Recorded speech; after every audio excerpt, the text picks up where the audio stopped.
All right, and hello and welcome to another episode of Creating Powerful Impact. Your host, Shay Wheat here, founder of Grace and Ease Productions, where we support entrepreneurs like you with event-based marketing and sales strategy, allowing you to build your authority, your credibility, and your visibility in the industry.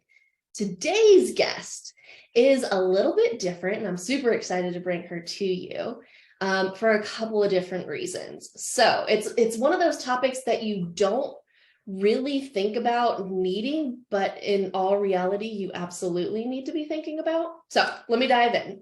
The amazing Yanique Dacosta is a Jamaican-born graphic designer and an entrepreneur known for advocating for diversity and inclusivity in the design industry. With over 13 years of experience, she founded YKMD, a graphic design firm that offers a monthly graphic design subscription service for event professionals. I'm so excited. Okay. She is also the first Black president of the Graphic Artists Guild and also serves as the vice president of the International Council of Design. Her contributions to the Graphic Artists Guild's handbook and dedication to promoting underrepresented voices makes her a trailblazer in the industry. Please help me welcome Yanique to the Creating Powerful Impact stage. Hi, dear. Claps, everything, applause. Yes, I'm so excited you're here. Shay. I appreciate you for making room and time and space for me to come on here and share my little voice. Yes. Well, like I was saying, it's something you don't necessarily think about. So obviously we work with a number of professionals and corporations and businesses, and they don't necessarily think, like when they're putting on an event, they don't necessarily think about graphics. They don't think about, those little nuances. And it's those little nuances that actually can support you in bringing in more income and bringing in more eyeballs and visually representing the mission and the promise of what it is that you're doing. So I'm very excited to have you on. But before, I kind of dive into all of my questions, is there anything that you would like to add? I mean, you're doing some pretty powerful things and giving back to the community, but is there anything else that you'd like to add in how you are creating impact in the world? Well, Shay, that's a great question to start off with. If we're going to swing for the heavy hitters, let's just do it. Just right off the bat. So for me, I think the things that I'm really trying to do to kind of make an impact in the world are, number one, allowing business owners or entrepreneurs like myself to understand when to ask for help. Because a lot of times we don't always know when to ask for help. We think that we have to do everything on our own by ourselves instead of building an amazing team to come in and support us with their expertise so that we can thrive and be better. So kind of making sure that I'm reaching out to people and introducing them to that kind of lifestyle that allows them to have a little bit more flexibility and allow themselves to have some grace, right? Like, we don't give ourselves as much grace as we probably even give our employees or our team or even our client. And then in addition to that, also trying really hard to carve out space and time. And I know you already touched on it when you were reading my bio, but like carve out space and time to nurture relationships with designers who come from similar backgrounds. Or who look like me, and because they're not a lot of them. And they're not a lot of them because when we talk about the scheme sounds so bad, but we talk about the makeup of professional industries or professional work or just professions as a whole, there's often a significant disparity when we talk about the number of Black people that are actively involved in them. And that kind of just comes from them not really having access to the information to know that there's a different path to success. It's like, oh, doctor, lawyer, cool. Football player, cool. Basketball player, cool. All this other stuff, I don't even know what that is. So like bringing the information to them so that they know that there are alternate paths to success you can actually like art and like playing and paint and like making good looking things and still actually solve real world problems for people with those skills and actually make a living. So I think those are my two primary things that I think I do the most to make a difference in the world. I love it. I love it. That's why you're here, right? Yeah. Is because it's, I mean, yes, granted, the design services and everything that you do to support clients there is great and amazing, and you're fantastic at it, and your team's amazing at it. But it also steps further than that, right? Part of the mission that you're looking to do out there in the world is creating that extra ripple. So I'm so glad you're here. And I do want to make sure that we end up touching on the design services. So for myself, I do not play in it at all. I like to color in the coloring books that are like already designed, and I can get the pencils out and do all that. But that is not my wheelhouse. Obviously, I'm somebody that's a little bit more bullet point, a little bit more like this is what needs to be done versus the creative side. So I rely on somebody like yourself and your team to come in when we are hosting an event, when my clients are putting something on, to make it look beautiful. But I know that they struggle with a number of different things. So I would love for you to share some of the things, like, you know, I hear all the time that they go, I just don't know how to tell my graphic designers what it is that I want. Like, it's in my head, but I can't quite craft it. Like, how do you support entrepreneurs and corporations that are kind of stuck in that kind of mode? How do you get them started? How do you get them set up? What does that look like? How do they communicate that vision? That's actually a really great question. So our clients, immediately when they become client, they enter what we call our client onboarding funnel, for lack of a better term. And they're sent a series of emails that basically teach them how to work with our designers and how to work with our designers effectively. So how to communicate with them, where they can communicate with them, what they need to say, what they don't need to say, what they don't have to worry about, and how to make all of that super efficient. Now, there's a little bit of hand-holding that also goes along with it, because maybe you guys don't want to read the emails, which is fine, right? We have our first onboarding call, and within that onboarding call, we kind of go through how to write like the perfect creative brief. And the perfect creative brief is kind of essential to ensuring that your graphic designers understand your event and branding goals and can design visuals that meet your expectations. And so a couple of tips I guess I could share is, number one, you have to provide the right background information. So you begin by providing graphic designers with background information about your event, including the purpose, the target audience, the brand goals, and this will essentially help them understand the context of the project. And so that the message will be properly conveyed, like what is the actual objective. Sometimes people feel like designers don't need to know that. They just need to know, here's the stuff I want on the flyer. But that's great.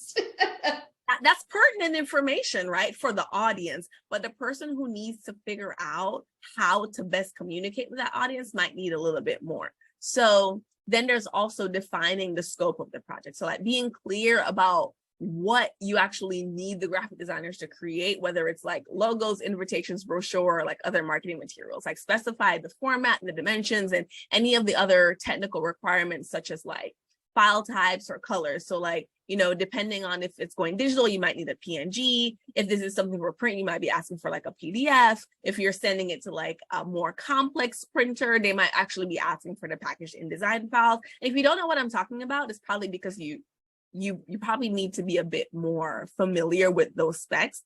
But within our program, we actually give you all of those things. Like we tell them what the recommended dimensions are for certain like standard projects. Like if they want like flyers, brochures, whatever, like we automatically give them recommendations. Like here is what we recommend, and here's what's industry standard. So you guys will have to figure that out. Oh, you're doing a brochure. Here's the file types that we recommend that you ask for, and then you could click it and say yes. Okay, I'll do that. So and what I'm hearing you say is, okay, so we have to pretty much provide you with information about what it is that we're doing.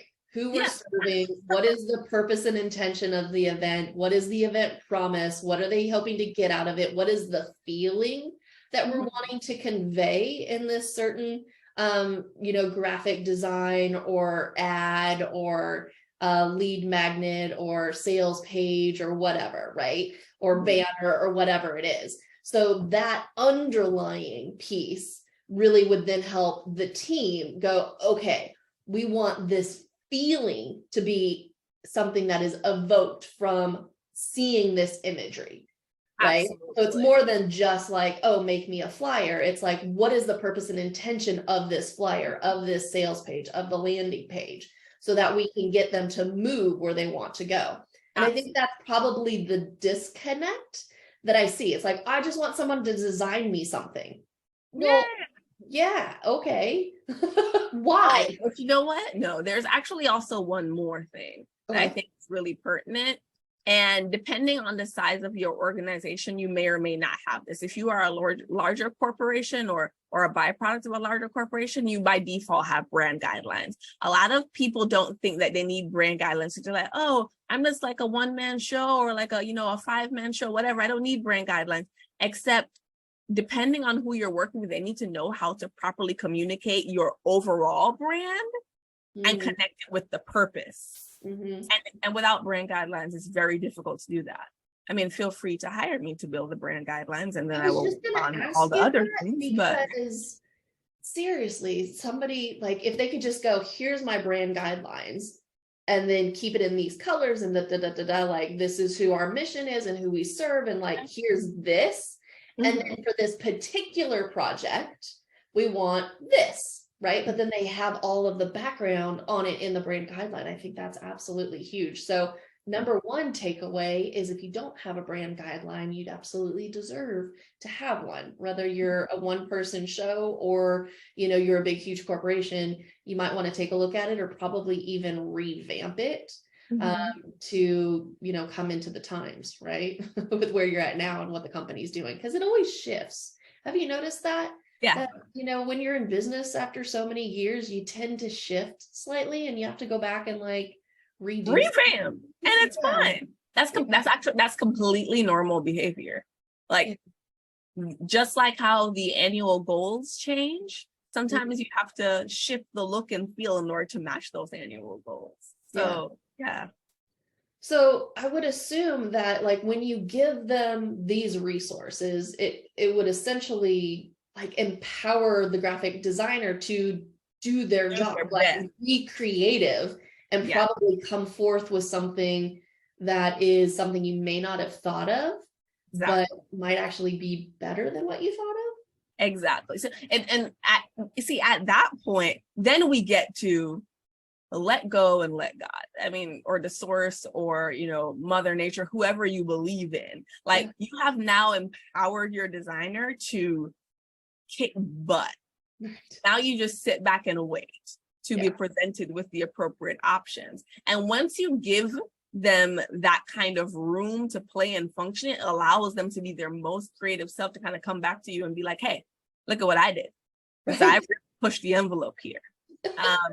And a lot of times that's kind of where people find their creative genius, when they don't feel hounded or even limited, because now they feel like, okay, I know the rules of the game. Now, how far can I push the boundaries?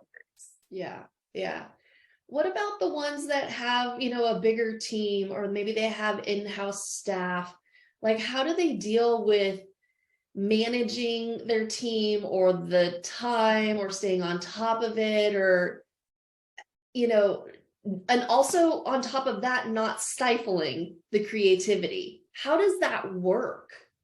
So I know how we do it over here, and I know how I've done it in the past at other corporations. My best recommendation is one of two things, and they fall under the same bucket, really. It's project management and understanding like what project management actually is. So project management is really just about creating an environment for people to again succeed, and giving them the structure that they need to understand, so that everybody who's working in the ecosystem can work together to achieve the same goal. So number one, having someone who's sole responsibility is to make sure that projects are moving along the way they should. So that's your project manager, and making sure that the designers have everything that they need when they need it, how they need it in order to execute. So maybe there's some photos that need to be delivered to the designer. Maybe there is a specific company font that the designer needs to use, but do they have that font? Do you know that you even need to provide that font isn't actually built into their computer already? Maybe there are images or headshots of speakers that the designer needs to have, making sure that those are the right resolutions. That's what you have your project manager to do. But then there's also your project management tool, so your dashboard. So we use Asana because it just works really well, very clear. And we have a couple of columns, right? It's to do, work in progress, for internal review, for client review, on hold, and then done. And then so within all of those columns, it's actually pretty self-explanatory, just based on what I said, but everything starts off in to do. Once the designer starts working on it, you already know it's moved into work in progress. You don't have to hound the designer. You can go hound the technology to know what's going on, right? So the designer doesn't feel that level of pressure from like human beings, because they are now going to hold themselves accountable. They also know this is now, work in progress. Everybody knows it's work in progress, so I need to work on this.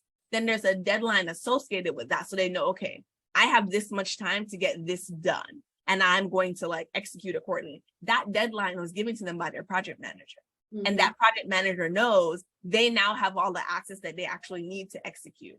So having a really great project manager and then having a project management tool to kind of reinforce expectations and to hold people accountable are two things that are really, really important. When it comes to your designer and kind of making sure that they are actually executing the way that you want them to, it's all about setting clear expectations and giving clear feedback. You always want to provide examples of what you're actually looking for as an end result. Like, hey, these are the objectives, but these are also some of the things that I like. This is the direction that I like going in. So that actually they understand your taste, what you're looking for, where your feel is. And then they can also include that and mitigate any risks of you not possibly liking this while still trying to work within the parameters of your brand guidelines and your actual objectives. And so for me, I think that's actually the best way to manage your team. Have a really great project manager, whether that's you or not, who's able to clearly communicate deadlines, provide the right assets, having a project management tool that helps to reinforce that and set clear expectations so that people can self-manage. And then also just making sure that you're giving really clear, concise feedback with visual examples to reinforce them. Love all of that. And it just makes me start to think, like, what? Okay, so my project management hat's going on.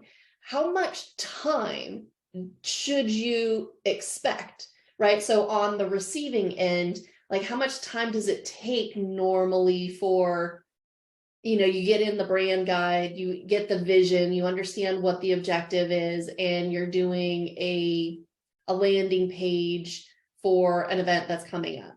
And you've got some guest speakers and they've gotten you all of the assets and all of the details. What's kind of a turnaround time that somebody should expect? Because what I see is there's not clear expectations and they're like, well, shoot, you're just putting together a bunch of photos and a bunch of words together. It's like, well, that's not really what you guys are doing. Can you explain or maybe give just a general brief idea of what timelines would be like? So people kind of go, okay, it makes sense. I need to make sure I'm planning enough time for the graphic designers to do what they need to do.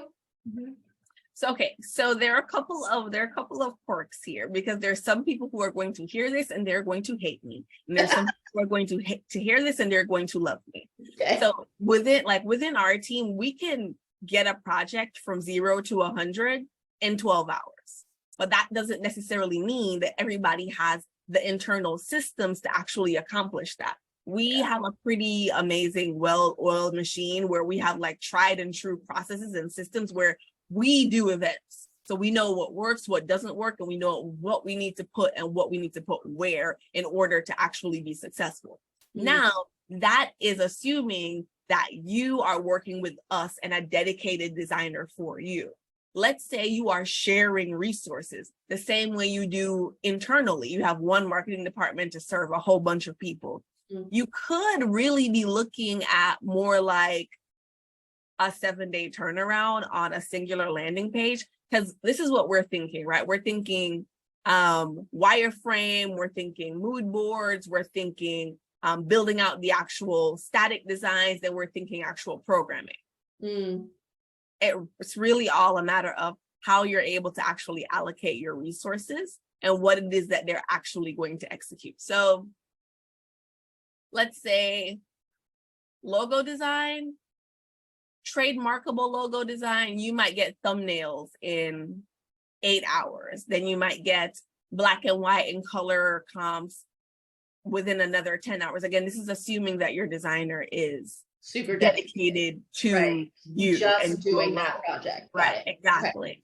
So you have to allow time for research, exploration, demos, testing, and then actual implementation. But again, it's really about understanding what the working relationship is between you and your designer and what you've actually procured. So is this the in-house designer that's dedicated solely to you and your team and to your objectives? Or is this a designer that's shared amongst you and a few other people as a resource? Is this someone who is working outside your business who you've only contracted with part-time? Is this someone who you've contracted to dedicate their time specifically to you? And that really affects the timeline of anything. And having that conversation with them about what's happening, what is this relationship like? What can I expect in terms of turnaround time is important. There's no way you should start any working relationship with anybody, graphic designer or otherwise, without setting clear expectations on like what's actually going to be delivered. We like to call that, like, you know, within our industry, like the statement of work, like what's actually going to be delivered and when. Yep. Yeah.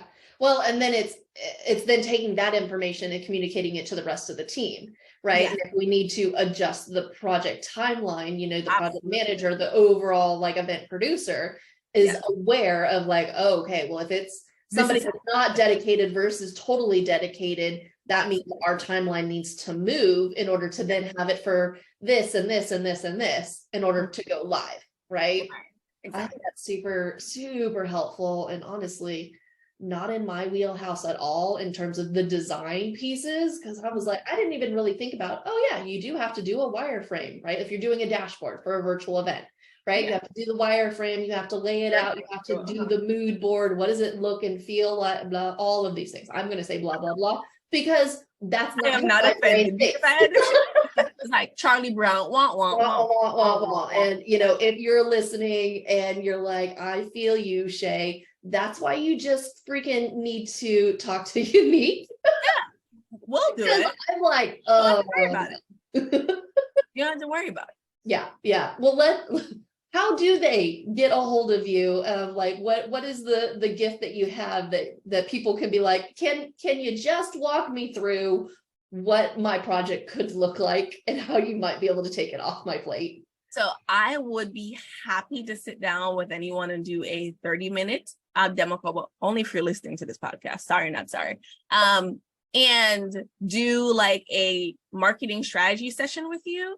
And if at the end of that marketing strategy session, you're like, oh, I love this, but how do I implement it? I'm also happy to walk you through a demo of actually how we work and partner with our clients, at least if it makes sense, and then give you the ability to be like, okay, I want to do that.